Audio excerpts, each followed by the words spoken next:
नमस्कार, मैं हूं दिबांग। दुनिया भर की नजरें लगातार अफगानिस्तान पर बनी हुई हैं। वहां अनिश्चितता और डर का माहौल है। धमाकों ने हालात और खराब कर दिए हैं। तालिबान ने तहरीक-ए-तालिबान पाकिस्तान को क्या चेतावनी दी? भारत की अध्यक्षता वाले यूनाइटेड नेशन सिक्योरिटी काउंसिल ने तालिबान पर क्या बड़ा यू टर्न किया? बाइडेन की क्या है धमकी और तालिबान को क्या है खतरा? आज ताजा खबरें। ताजा जानकारी के मुताबिक काबुल में भीषण धमाके की खबर है। इससे पहले आई एक और बड़ी खबर समाचार चैनल अल जजीरा के हवाले से। उसमें कहा गया कि तालिबान ने कहा है कि काबुल एयरपोर्ट पर बड़ा धमाका हो सकता है। ये एक बड़ा खतरा है और इसी वजह से लोग एयरपोर्ट न जाएं। अमेरिका पहले से ही ये चेतावनी दे चुका है। राष्ट्रपति जो बाइडेन बोल चुके हैं कि स्थिति बेहद खतरनाक है और एयरपोर्ट पर आतंकी हमले का खतरा काफी बढ़ गया है। लगातार तीसरे दिन अफगानिस्तान में अमेरिकी दूतावास ने काबुल एयरपोर्ट पर हमले के खतरे का अलर्ट जारी करते हुए अपने नागरिकों से कहा कि वो काबुल एयरपोर्ट या उसके आसपास न रहें। इससे पहले काबुल एयरपोर्ट पर धमाके में 13 अमेरिकी सैनिकों समेत 170 लोगों की जान गई। ये बड़ा हमला था, यानी 2011 के बाद से पहली बार किसी हमले में इतने अमेरिकी मारे गए। बाइडेन ने कहा कि काबुल में घिनौने हमले में जो भी शामिल हैं उन्हें छोड़ा नहीं जाएगा। अमेरिका को जब कोई नुकसान पहुंचाने की कोशिश करेगा या हमारी सेना पर हमला करेगा तो हम करारा जवाब देंगे। इसमें कोई शक नहीं होना चाहिए। राष्ट्रपति जो बाइडेन का ये बयान टेलीविजन पर अमेरिकी जनता के लिए तो ठीक है, लेकिन सबसे बड़ा सवाल है कि जमीनी हकीकत क्या है।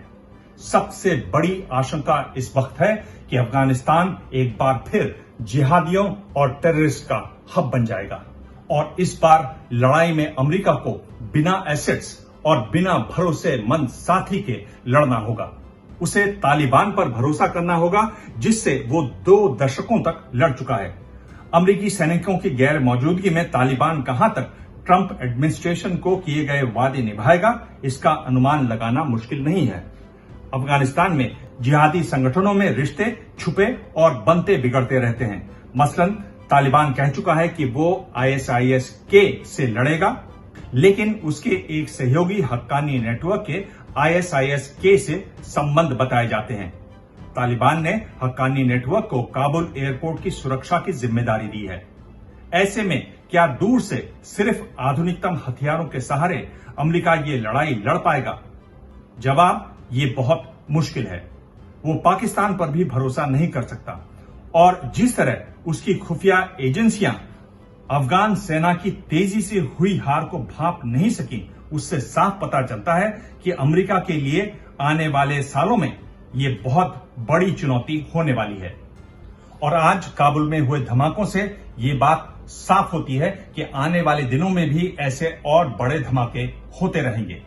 आज एक और बड़ी खबर रही कि तालिबान ने तहरीक-ए-तालिबान पाकिस्तान को चेतावनी दी है, लेकिन साथ ही तालिबान ने यह भी कहा कि तहरीक-ए-तालिबान पाकिस्तान का मसला पाकिस्तान के प्रधानमंत्री इमरान खान को सुलझाना चाहिए। पाकिस्तान के जियो न्यूज को दिए एक इंटरव्यू में तालिबान के प्रवक्ता जबीउल्लाह मुजाहिद ने कहा, यह अफगानिस्तान का मसला नहीं है, ये पाकिस्तान पर है, वहां के उलेमाओं पर निर्भर है, तालिबान पर नहीं। तालिबान के प्रवक्ता ने यह भी कहा कि हम किसी दूसरे देश की शांति नष्ट करने के लिए अपनी जमीन का इस्तेमाल किसी को नहीं करने देंगे।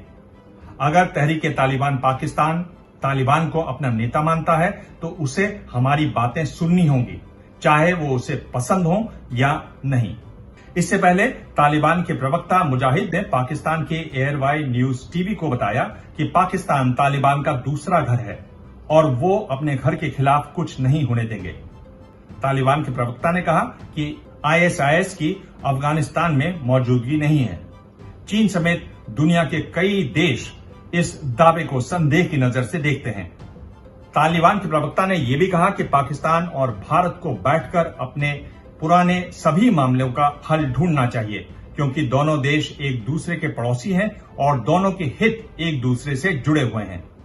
और अब यूनाइटेड नेशन सिक्योरिटी काउंसिल में एक बड़ा यू टर्न देखा गया। ध्यान रहे, भारत इस समय यूनाइटेड नेशन सिक्योरिटी काउंसिल का अध्यक्ष है। ताजा बयान में आतंक की जब बात हुई तो उसमें तालिबान शब्द हटा दिया गया है। 16 अगस्त को संयुक्त राष्ट्र में भारत के स्थायी प्रतिनिधि टीएस तिरुमूर्ति ने यूनाइटेड नेशन सिक्योरिटी काउंसिल की ओर से जारी बयान में कहा, ये सुनिश्चित किया जाना चाहिए कि अफगानिस्तान के किसी भी क्षेत्र को किसी भी देश को धमकाने या उस पर हमले के लिए इस्तेमाल नहीं किया जाना चाहिए और यहां तक कि तालिबान या किसी भी अफगान समूह या किसी भी व्यक्ति को किसी अन्य देश में सक्रिय आतंकी का समर्थन नहीं करना चाहिए।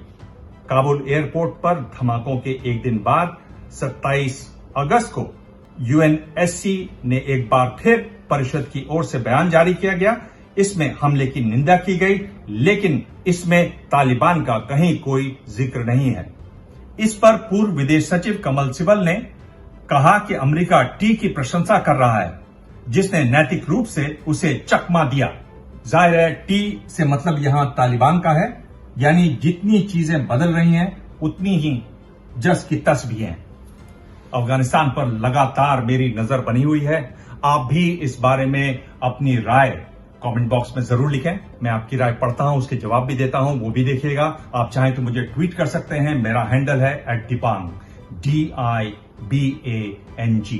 आपके कमेंट्स का इंतजार रहेगा। ताजा घटनाओं पर नजर रखिए। धन्यवाद।